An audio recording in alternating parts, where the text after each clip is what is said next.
नमस्कार दोस्तों, स्वागत है आपका। दोस्तों, कल इंडिया अलायंस की बैठक संपन्न हो गई। इंडिया अलायंस में बहुत सारे बातें किए गए, सभी नेता आकर के स्टेज पे उन्होंने भाषण दिए। कल का जो भाषण था उसमें लालू यादव और राहुल गांधी के भाषण की सबसे ज़्यादा चर्चा की गई। लेकिन बिहार में एक व्यक्ति छूट गया। बिहार में वो व्यक्ति है नीतीश कुमार।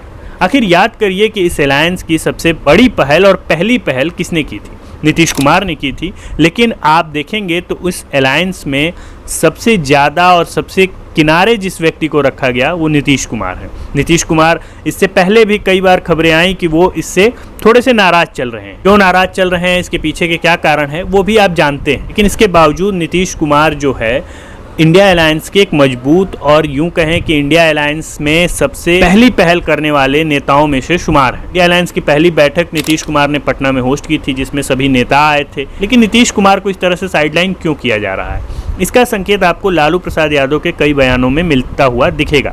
लालू प्रसाद यादव ने कुछ दिनों पहले बयान दिया था कि जो भी प्रधानमंत्री बनना चाहिए उसकी बीवी होनी चाहिए, वो सपत्नी उस प्रधानमंत्री आवास में जाए। तो ये जब लालू प्रसाद यादव कह रहे थे तो क्या वो नीतीश कुमार को ध्यान में रख के कह रहे थे? क्योंकि नीतीश कुमार की अभी पत्नी नहीं है और वो फिलहाल अकेले रहते हैं, अकेला जीवन व्यतीत करते हैं। अब ऐसी स्थिति में अगर लालू प्रसाद यादव ये नहीं चाहते कि नीतीश कुमार प्रधानमंत्री बने तो उन्होंने संकेत में ही ये बात कह दी। और हम सभी जानते हैं कि लालू प्रसाद यादव की घनिष्ठता कांग्रेस पार्टी से है, कांग्रेस की पूर्व अध्यक्ष सोनिया गांधी से रहा है। राहुल गांधी से वो बहुत ही फ्रेंडली हैं, राहुल गांधी को कुछ भी कह सकते हैं। उन्होंने बिहार में ये कहा भी था कि आप शादी कर लीजिए और तमाम बातें राहुल गांधी को कही थी। तो इस तरह का उनका अपना संबंध है। तो ये माना जाए कि नीतीश कुमार जब अपने आप को उस दावेदारी में फिट नहीं पा रहे थे इसलिए नीतीश कुमार खुद ही बैक कर गए, या ये माना जाए कि नीतीश कुमार उस राजनीतिक ढांचे में अब फिट नहीं हो रहे हैं क्योंकि उनके पास उनका वोट बैंक या उनका आधार जो वोट था वो अब वैसी स्थिति में नहीं रहा है। अगर आप देखें तो बिहार में नीतीश कुमार के विधायकों की भी सबसे कम संख्या है, सांसदों की स्थिति आप जानते ही। लेकिन उसके बावजूद बिहार में नीतीश कुमार मुख्यमंत्री बने हुए हैं क्योंकि परिस्थितियां कुछ ऐसी बन गई हैं जिसमें नीतीश कुमार हर वक्त मुख्यमंत्री की कुर्सी पर बने रहते हैं, चाहे वो बीजेपी के सपोर्ट से हो चाहे वो आरजेडी के सपोर्ट से हो।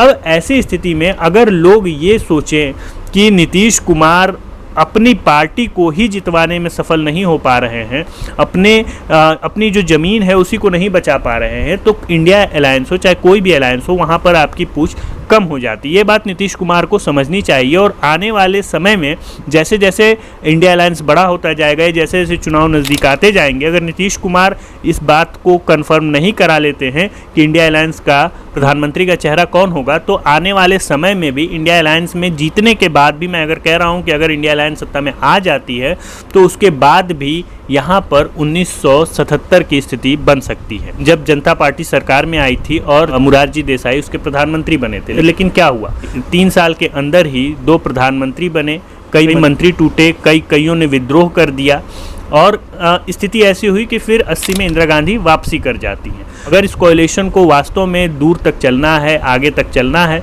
तो नीतीश कुमार को या अन्य लोगों को मिल करके अपने से बेहतर नेता या अपने में से किसी एक को नेता मानना होगा और उसके थ्रू ही इलेक्शन में जाना होगा।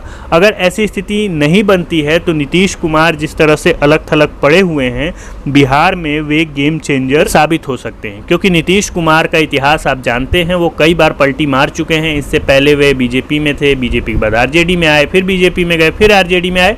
और अगर उनको उनकी स्थिति ठीक से नहीं दी जाएगी, अगर उनको उस तरह से सम्मान नहीं दिया जाएगा तो वो दिन दूर नहीं जब वो फिर से बीजेपी में चले जाएंगे। अभी भी उनकी पार्टी से राज्यसभा सांसद, राज्यसभा में उपसभापति के पद पर बने हुए हैं। मैं हरिवंश जी की बात कर रहा हूँ और उनके थ्रू अभी भी बीजेपी से उनका एक तार जुड़ा हुआ है। तो नीतीश कुमार कभी भी पलटी मार सकते हैं और नीतीश कुमार ने अगर वास्तव में पलटी मार दिया तो बिहार में इंडिया गठबंधन के लिए मुश्किल हो जाएगा चुनाव जीतना और सीटें लाना। आप याद करिए कि पिछले 2019 के चुनाव में क्या हुआ था, 39 सीटें इंडिया गठबंधन को मिली थी और अगर आज की परिस्थिति में भी देखा जाए तो 30 से 35 सीटें इंडिया गठबंधन को, अगर नीतीश कुमार एनडीए में शामिल हो जाते हैं तो मिल जाएंगी। यह बात समझना चाहिए कि नीतीश कुमार अभी उस धुरी पे खड़े हैं जहां से बिहार की राजनीति तय होती है। और अगर उन लोगों को यह बात नहीं समझ में आ रही है तो इंडिया गठबंधन जो है वो बिहार में बहुत बड़ी संख्या में सीटों को लूज़ कर सकता है। और अगर बिहार और यूपी किसी के भी हाथ से निकल गया तो वह सपना फिर देखते रहे कि वो देश का प्रधानमंत्री बनेगा या इस देश की सत्ता को अपने हिसाब से चलाएगा। फिलहाल इंडिया गठबंधन को इस पर सोचना चाहिए। दोस्तों ये वीडियो आपको कैसा लगा ज़रूर कमेंट करके बताइए। अगर अच्छा लगा तो इसे लाइक शेयर सब्सक्राइब कर दीजिए। तब तक के लिए बहुत